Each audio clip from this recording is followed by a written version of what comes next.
All right, thank you, Mandy. Thanks everyone for spending a little time with us this morning. So we are going to go through basically how to enter our listing. We'll also talk as we go through kind of about the different things that we double check as the MLS staff. We do review every listing that is entered into the system to make sure that the data is correct, and we do sanction for incorrect information. So we're going to go through the process of not only how to put it in, but we'll go and talk about those different touch points as well that we double check as the MLS. So the first thing I'm going to do is just share my screen here. So give me a second.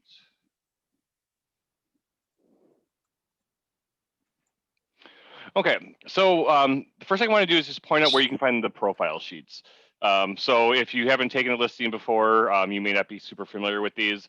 But if you go to MetroMLS.com, under Flex MLS or MLS up here, it has MLS forms and profile sheets.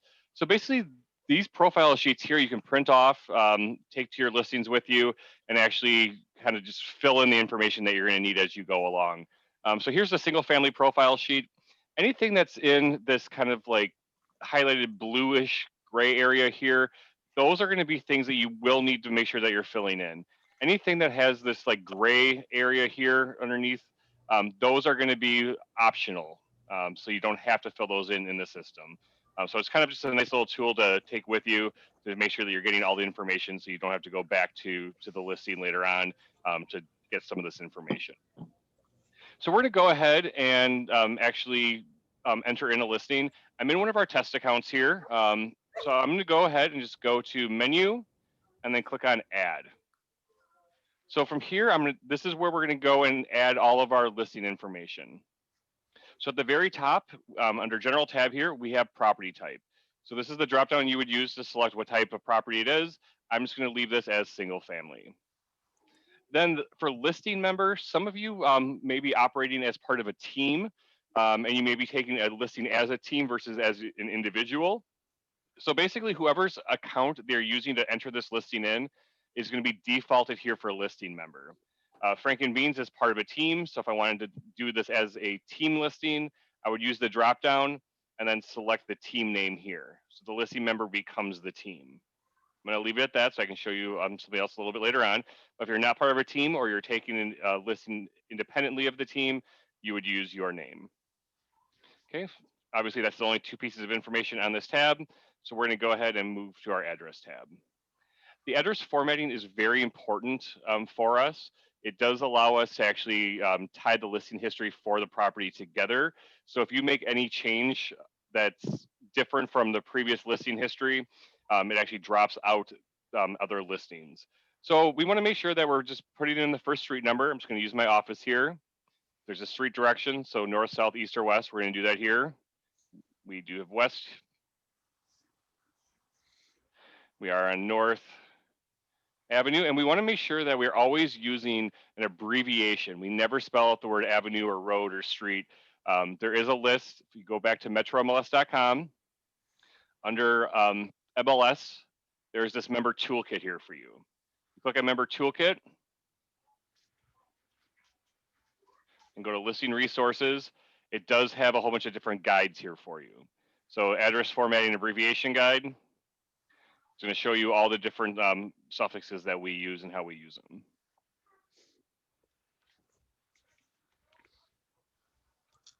Okay, so I've got 11430 West North Avenue. There's not an additional unit number or additional address. So if I would use this if I was listing like a condo or a property that may have multiple addresses as part of it.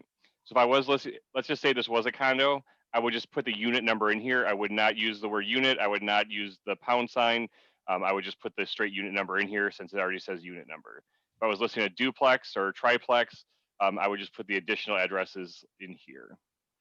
And for county, we're just going to go ahead, open that little drop down there, and start typing. We're in Milwaukee, and just start typing in what I'm looking for, and it's going to narrow it down for me. So I can just click on Milwaukee. For taxi municipality, the only option I have for the taxi municipality is actually where we're paying our taxes to. There may be the possibility that you're taking a listing and it's taxed by a certain municipality, but it's also a posted municipality of possibly multiple municipalities. For instance, let's talk about 53207. That is the zip code for Bayview. However, Bayview is a taxi municipality. It is not a postal municipality. I'm sorry, strike that, reverse it. It is a postal municipality. It is not a taxi municipality. So I would have the option of selecting either Milwaukee or Bayview for my postal. However, taxes are getting paid to Milwaukee, so I would have to pick Milwaukee. We are in Wauwatosa here. We pay our taxes to Wauwatosa, so I would select Wauwatosa for my my taxi municipality. State, obviously, we're in Wisconsin. Zip code 53226. Then for the zip +4, you see it's not in this kind of pink area like the rest of these are. That indicates that this is not a required field. If you know that +4, great, enter it in. If not, I wouldn't worry about it. Okay. When it comes to the tax key number, if you are entering your listing yourself, I always recommend just go ahead and go to one of the taxing sources. So whether Monsoon or our wire data tax information site. Oh, it's not going to let me redirect because I am in the test account. I would actually just go directly to that tax sheet and copy and paste the tax key number directly in here. A lot of times it's a relatively long string of letters, numbers, spaces, underscores, all those kinds of things, and it's really easy to kind of screw those up. So I definitely would recommend just going in and copying and pasting that. I'm just going to make something up so we can move on. So under main fields, this is where we're going to be doing a bulk of our adding the different criteria in here. So the status up here defaults to active. If you're going to be taking this as a delayed listing, so basically your seller needs some time to get the property ready for sale, you can delay the listing for up to 21 days from the start term of the contract.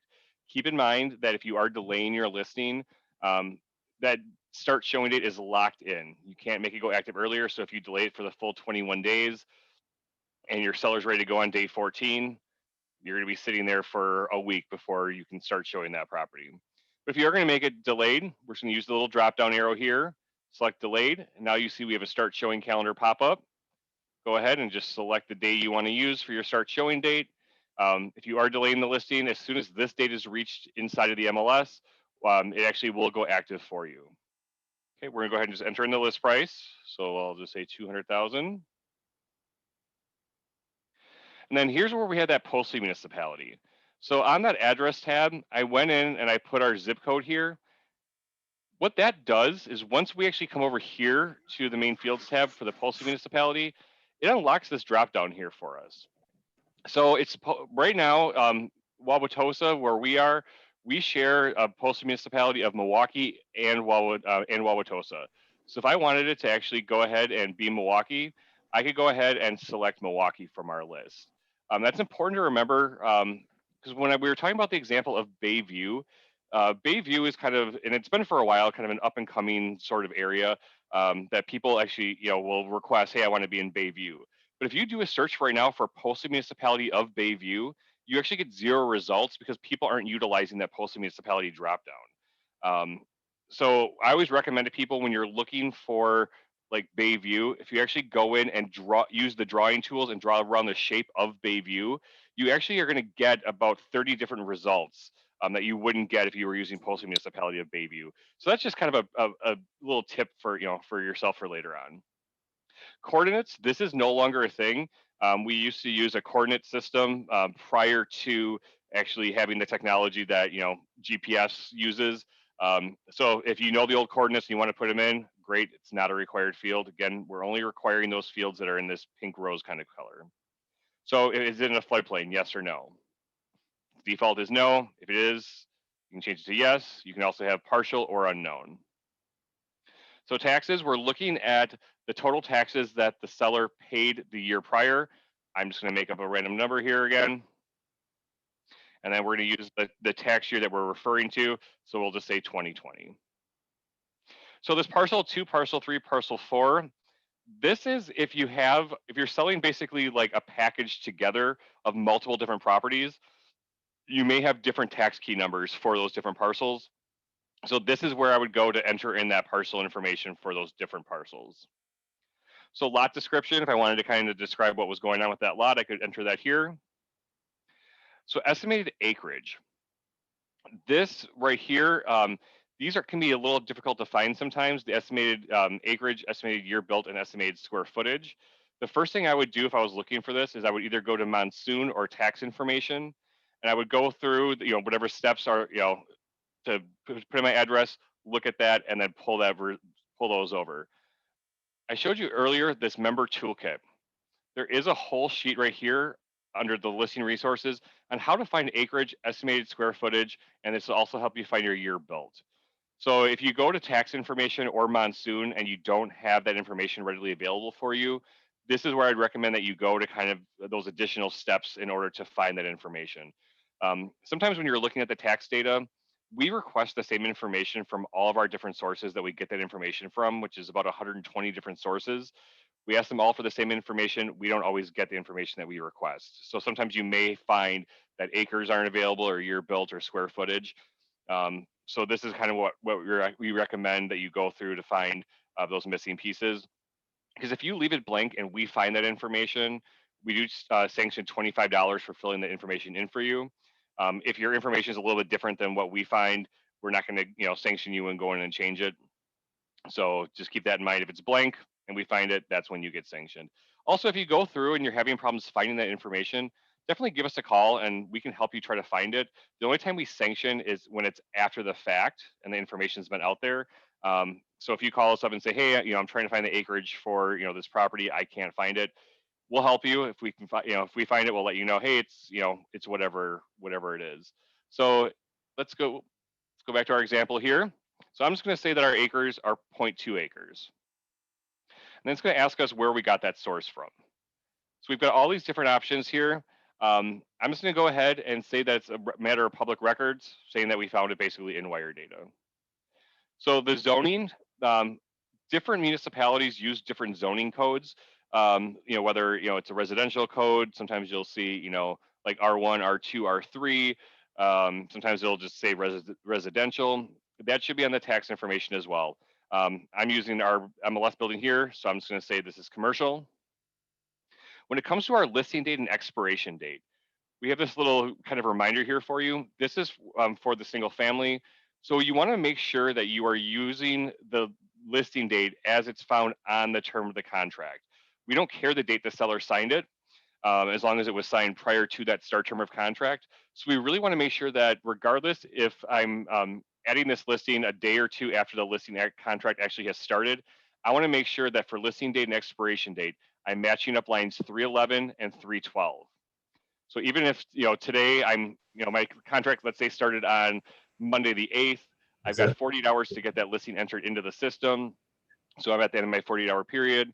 I want to make sure that I'm using the 8th as my listing date because that's what our term of contract is.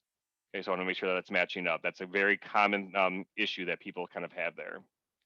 So then I'm going to go ahead and select my expiration date. I'll just say the 28th. The next thing here, office agent. Okay, now I'm muted. So I've got office/agent information. This is only for team listings. So when we started, we were taking this as part of the team. So here I can go ahead and type in who that responsible agent is. So on the data sheet itself, it actually will show that it's listed by this team. But if you want more information about the listing, contact this person on the team. So I'm just going to say Frank and Beans.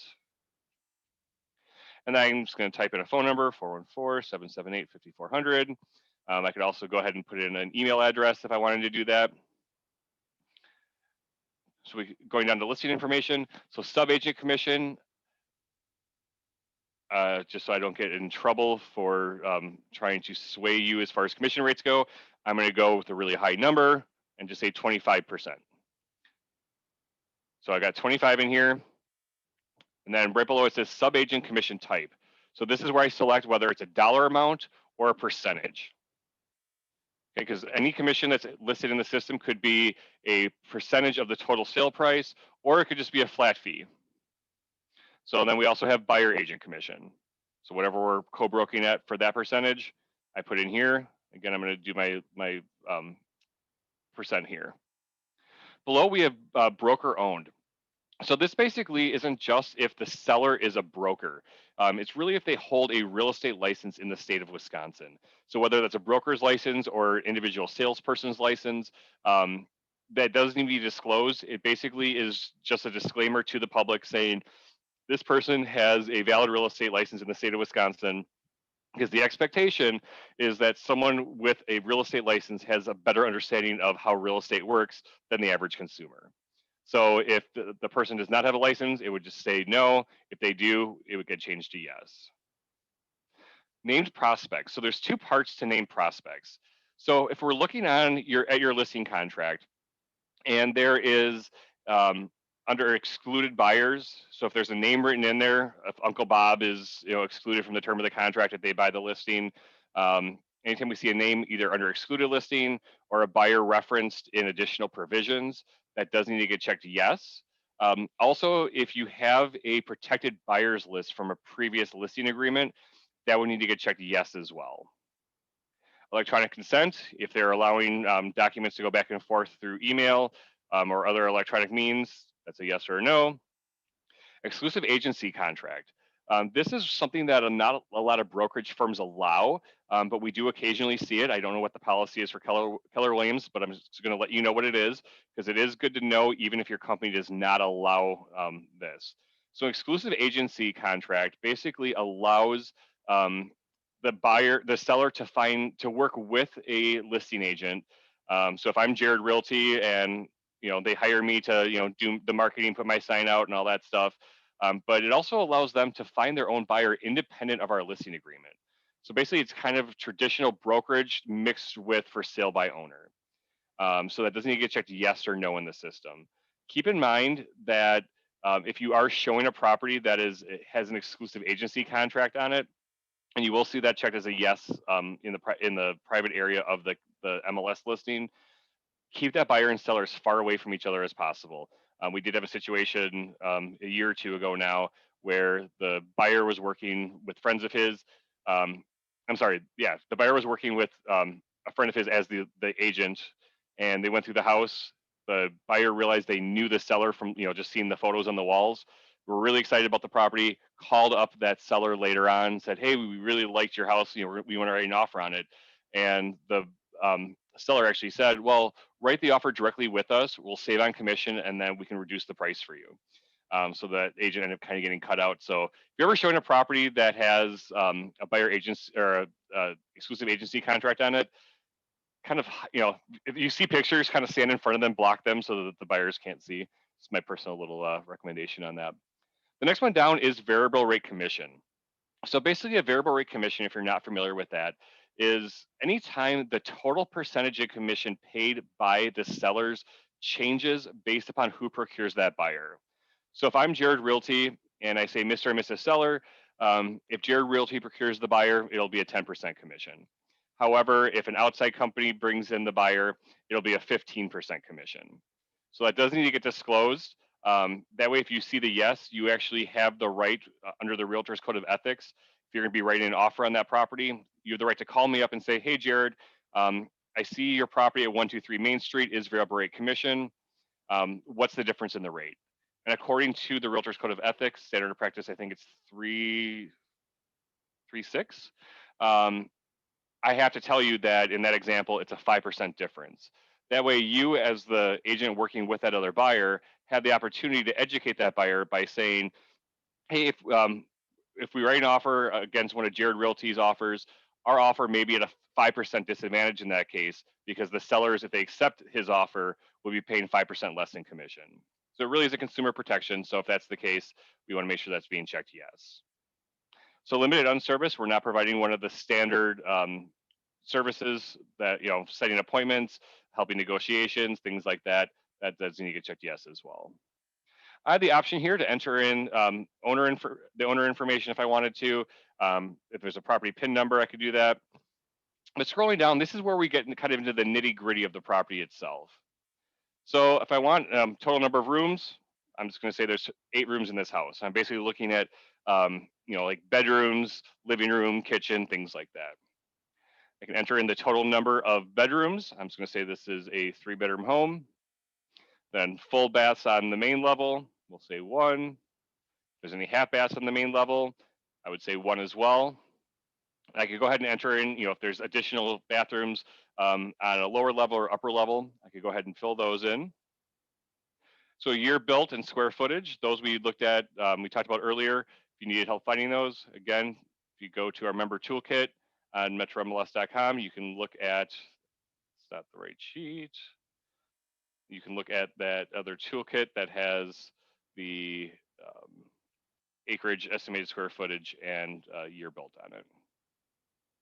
So I'm just gonna go ahead and just make up some information just so we can keep moving on. Again, you have options for the source. I'm gonna say public records. Total square footage, let's say 3,500.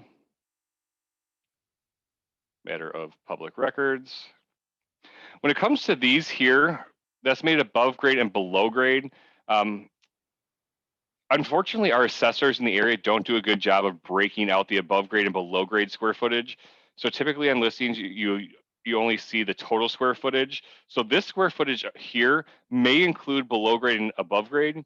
If you have those numbers, I would definitely encourage you to put those in. It just helps other agents kind of understand what's going on with that property. So garage spaces, we don't have any garage here at the MLS. So I would say 0 spaces.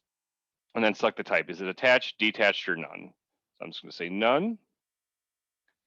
So we are in the Wauwatosa School District. So I'm just going to say Wauwatosa. So the school district is the only part of the school information that is required.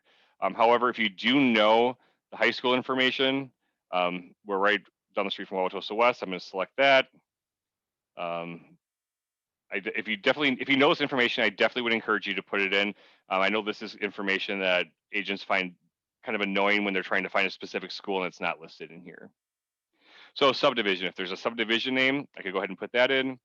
If there's an HOA that they have to pay, I could put that in here. If there's deeded waterfront access, I could go ahead and add that here. If I know how much waterfront footage there is, I could put that in. And again, I would, just like I did above here, I would say where I got that information from. Okay. When it comes to directions, showing information and public remarks, for directions, I would find it easiest to start off at a major intersection. Instead of just saying we're on the corner of 115th and North Avenue, instead of just saying 115th to property, I would definitely specify North Avenue to 115th, right, and then you're at the property. Showing information. So if you're using showing time or if they're contacting you directly, enter that in. Public remarks. You have up to 800 characters to say whatever you want to in this public remarks field. Make sure you're keeping this public remarks field about the property itself or the location of the property. We don't want to see any names, email addresses, phone numbers, anything like that. If that information is in here, we do remove it and we do sanction for that. So we want to make sure, again, public remarks is just about the property itself or the location of the property. Private remarks, this is broker to broker. So this is where you could go ahead and put in, you have up to 400 characters to say whatever you want to. So if there's a special addendum or amendment that needs to get uploaded with the contract, you could put that in here. This is broker to broker. So as long as it's not defamatory, have at it. Whatever you want to put in there is fine. For inclusions and exclusions, we could go ahead and list anything that's included with the property. So if you wanted to write out, that the fridge, stove, things like that, or if they're excluded, you can put that down here as well. Okay, we're gonna click on next, go to our details. Jared, So we have one question in the chat. They're wondering, for taxes, do they round up or down to the dollar, correct? No cents are entered? They should. So basically, when it comes to the tax, and unfortunately I can't bring up one right now because this is a fake account, they should use the full amount, I believe it is. So in wire data, basically you have, it's like net tax, and then there's like the lottery credit, stadium tax, and then on the far right, it's kind of adjusted for all of that. So whatever that number says, I believe you should use that full. Okay. Thank you. It said in the rules around. All right, Mary Beth, then round it is. So, okay. So on this details tab, this is where I can kind of select additional things that are going on with that property. So again, anything that's under this red banner, those are required fields. Anything that's in that gray area is not required. let me, so we're getting more questions about the rounding thing. Let me double check that at the end, so I make sure I'm giving you guys the right information. So anything that's in this gray area, those are optionals. I always recommend to people, as much of this information that you can fill in, the better. Because if I have a client that is, is looking, especially for, maybe it's a deeded condo situation, so they don't want to have to do any maintenance on their single family home. They want to be part of a condo association, basically, that they pay their dues to every month. They'll come and mow your grass for you, plow your driveway, all those kinds of things. The separate quarters one is kind of a big one as well. We don't have like an in-law suite category, so they would fall under the separate quarters. So fill in as much information as you're comfortable filling in. Again, it really helps when people are trying to search for those properties, to know kind of what those additional criteria are. Because if I'm searching for like a separate quarters and I have that as part of my search criteria and this isn't selected, I'm not going to see this property. It's not going to come up in my search results because it's not matching all that criteria. So be as specific as you can with these is kind of my best practice here. So fill in all that apply. Again, when it comes to these in red, these are required fields. So if it's a 1-story, 2-story, so on and so forth, select that. Select wherever the architecture type is. We'll just say it's a Cape Cod. Again, we're just going to go through and just one by one fill in everything that applies. So alley entrance, exterior is brick. So basement information here. If you have a full basement, again, you can have all these different criteria to let people know what's going on with this property. Fuel type, we'll just say is natural gas, forced air. So you can see they are kind of broken down by category, and these categories do relate directly to that profile sheet that I showed you earlier. So here's the back side of this profile sheet. So any of these, when I'm going through the house, I can just go ahead and circle these different numbers, or circle the whole category. So when I'm going through later on and putting my listing in, I don't have to try to remember, okay, was it forced air, was what was the heating? I have that information right there already for me. So documents on file. These are all the different categories of documents that you can upload to the system. All of these are going to be public-facing documents, with the exception of the listing contract. The listing contract is private. You as the listing agent can see it. The office account can see it, and then us as the MLS staff can see it. So if I'm uploading these documents, I can just go ahead and just click there. Appliances, again, if I'm including any appliances, I can select those. And again, we have additional miscellaneous exterior, miscellaneous interior. Water / wastewater, is it municipal, private wells, sewer, those kinds of things. Are we in the city, village, or town? Accessibility. I find that a lot of people aren't utilizing this accessibility as much as they should, especially as we have an aging population. We end up having more people looking for accessibility features, like bedrooms on first floor, things like that, and agents aren't necessarily filling that in. Susie has a question. What is the benefit of other in style and architecture? Okay, so let's go back up to that.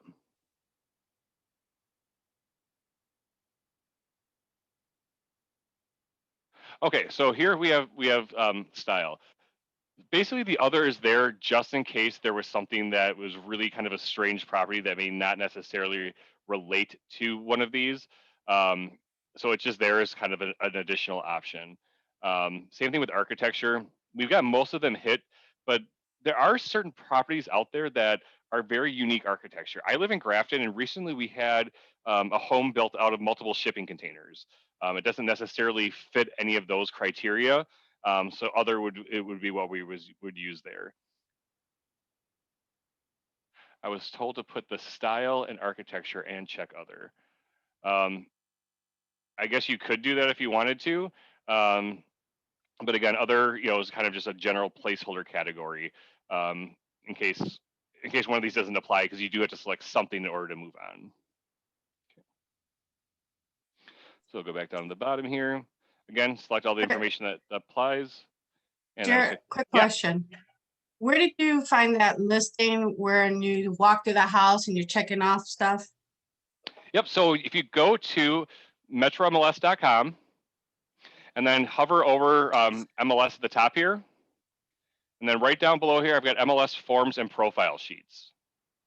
So if I click on that, that's where it takes me to profile sheets at the very top here. And if I select profile sheets, this gives me all of my different property types, because each property type has its own profile sheet. Okay. So we're gonna go ahead and just select next. It's gonna take us to our room information. So living room, I can select that drop down. The name is living room. I can't change that, but I can select what level it's on. So let's just say main, and then I can select my property dimensions, or my dimensions for that room. I can go through, do the same thing with kitchen, master bath. The other thing I can do is go ahead and just open up the ones I want and leave the rest blank. So if I just want to make sure I'm hitting the right ones, I can just go ahead and open those up. So go ahead and fill in that information as is appropriate. Again, I'm just going to make up some things here just so we can kind of move on. Not all of these are going to be required fields, because this property may not have a family room. So that would not be a required field. What's nice is at the very bottom here, this add room. So I go through all these. These are kind of the main type of rooms that homes may have. But let's say I've got another room that does not classify as one of these. I can click on this add room. And it basically allows me to select from this dropdown, okay, what additional rooms do I want? Is there a 3-season room, a theater room, sunroom? I could go ahead and basically add whatever additional room I wanted to on here to kind of advertise that as well. Our last tab here is broker distribution. This basically is saying where your listings are going to. I don't know what Keller Williams has their set at. I would not do anything on this tab without direct permission from Keller Williams to make any adjustments. Typically, it's the all MLS authorized public websites is where it's what's going to be checked to and where it's going to go to. So now that I have all of my listing information about that property filled in, I've got two options. The first, in this upper right-hand corner, I can click on Add Listing. That's just going to automatically add that listing live for me. I also have this Save Incomplete. I personally like doing this Save Incomplete. So if I save this as incomplete, it gives me the option then to upload all of my photos, upload my listing contract, my condition report, whatever else I want to do, get that all finished before it goes and uploads. Because as soon as I upload this property, it's getting sent to all of the third-party websites. So Realtor.com, if you're syndicating to Zillow or Truly, it's going there. It's going out to IDX sites, so basically to all the other brokerages that you're sharing information with. It's going to go out through subscription emails to customers. And if you delay kind of getting those listings in, we can't guarantee when the next batch is going to kind of catch up with the data being sent out. So I always recommend save as incomplete. Incomplete listing has been saved. Because then from here, once I have that saved, I can go ahead and add that additional information in here for me. So I've got, if I want to upload those photos, I can just go to photos and I can add my photos. So let me just find where I have my photo saved to. So I can go ahead and select multiple photos at a time. So I've got these all just saved in one file folder. If I am a PC user, I can hold down my control key and select multiple properties or select multiple pictures. If you are a Mac user, it's going to be your command key and then select the multiple files. Once I'm done with that, I can click on open and it's going to upload these here for me. So basically the file names I already had were front, kitchen, and living room. If I didn't have it at that and it actually was a file name, I'd probably want to go ahead and change those, okay? So to reflect what that picture actually is. I can upload as many photos as I want to the system. We don't limit you with how many photos you can upload. So if you have a property that has some really cool, unique features and you want to take, 50 photos of it, by all means, go ahead and upload all those. Just keep in mind that we only syndicate out the first 25 photos to third-party sites. And from there, they decide how many photos they're actually going to display on their websites. So if you just because we send out 25 doesn't mean that those third-party sites are going to display all 25. They may only choose to display the first 4 or 5 photos. So definitely keep in mind when you're doing that, that order is important to this. If you have a feature that you really want to kind of showcase and it's picture number 10, it may not make it to those third-party websites. Okay, so a couple of things about this. If my picture is turned sideways, I can use these little rotators to turn, to flip the pictures. The primary photo is going to have this flag checked. You can see all of these have the flag option. And I can go ahead and change my primary photo just by clicking on that flag. But according to MLS rules, we do need it to be an exterior photo. So we want to make sure that we are using that exterior photo here. I can delete a picture from this listing just by clicking on the little trash can here. I can change the order of my photos just by selecting the photo number, and it readjusts everything else. Okay. Once I'm done with my photos here, I can click on return to edit your listing.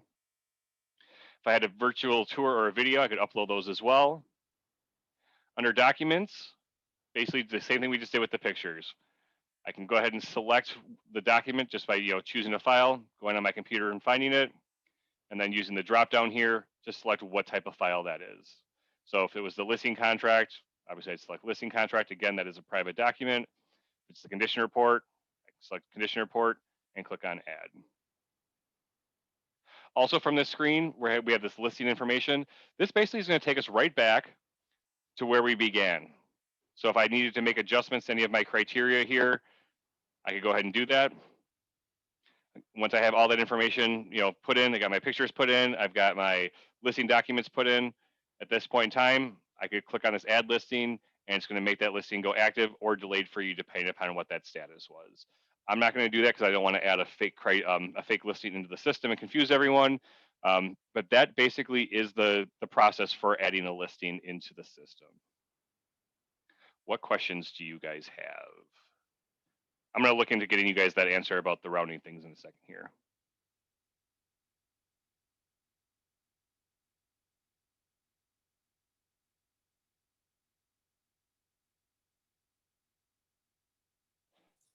Okay, any MLS questions, period? It doesn't have to necessarily just be about what we were just talking about. When you go to the address part of adding a listing, Yes. it asks for the tax key number. Mhm. Is that just the number or the letters before too? So basically when it comes to the tax information, actually, let me go back to myself so I can actually show you what this looks like here.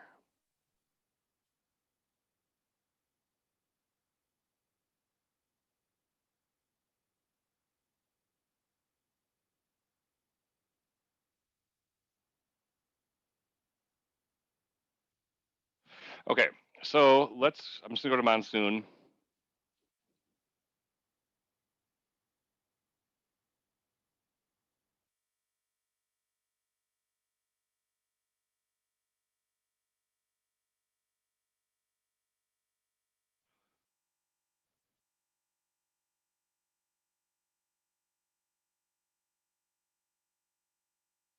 Okay, so anything, so like in Monsoon here, we've got, this one's not really a good example here, but the nice thing is anything after the pound sign and then the colon, that's what I'm going to want to copy. So let's take a look at what that looks like in wire data.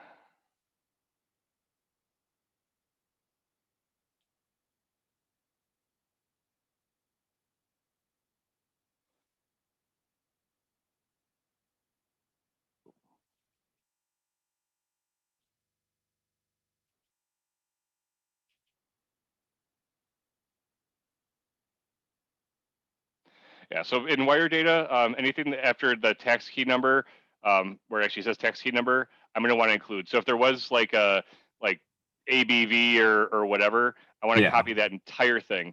The other recommendation that I have is after your listing goes active, go to your listing. I'm just going to go to a random one here. Go to your listing once it actually goes active, and then once you have the listing up, go to tax info here, click on tax info, and make sure you're getting your tax information sheet.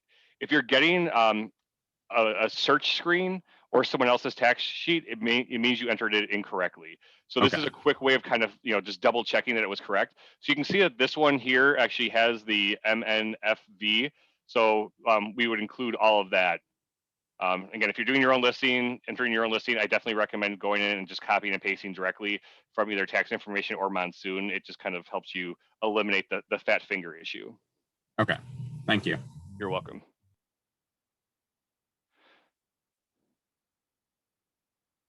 So I'm just kind of going through the rules right now to see what my guess is that we would encourage you to round up. I mean, that we're not really, round up to the next dollar amount. So use full pay amount as indicated in wire data, enter dollars only. Yep, so yeah, you definitely round up in that tax information. I'm just kind of following up with the chat here.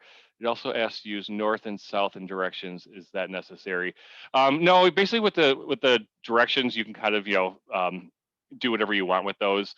It's not a required field. One of the girls that actually works here is horrible with directions. I said to her one time that our building was on the northwest corner. She's like, yeah, if you're coming from that direction, but if you're coming from the other direction, wouldn't it be the southeast corner? I'm like, no, that doesn't change. So north, south, east, west, use your discretion.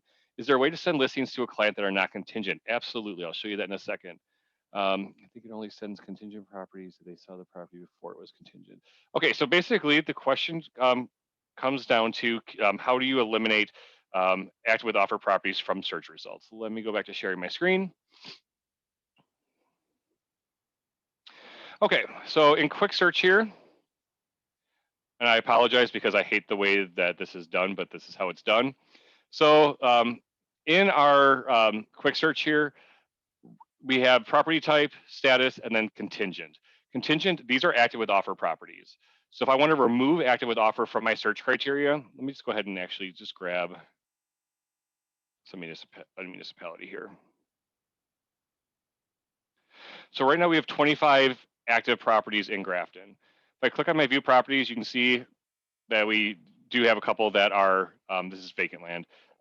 We have 3 properties that are active with offer. So in order to remove those from my search results, I'm going to use this contingent, select the with offer. So it's highlighted within the blue, has the checkbox here. And right now it says contingent of with offer, meaning it's only giving us results that are currently active with offer. You can see our results change to 3 here. So in order to remove those, I'm going to click on of and change it to not of. So now it says contingent not of with offer. And you can see our results change to 22.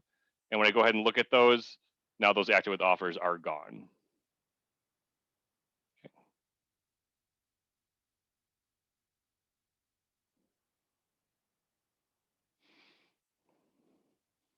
All right, what other questions do we have? So feel free to either unmute yourself or put it in chat, whatever you are more comfortable doing.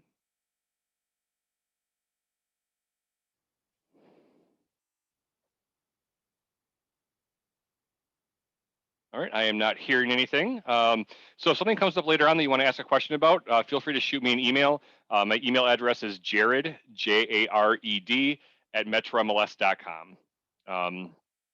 So if I can be of help, let me know. Otherwise, go out and enjoy the day. So I will see all of you later. Bye. Thank you so much, Jared. You're and you guys, welcome. this is going to be uploaded to our YouTube channel so that you can watch back. Thank you. Thank you. Thank you.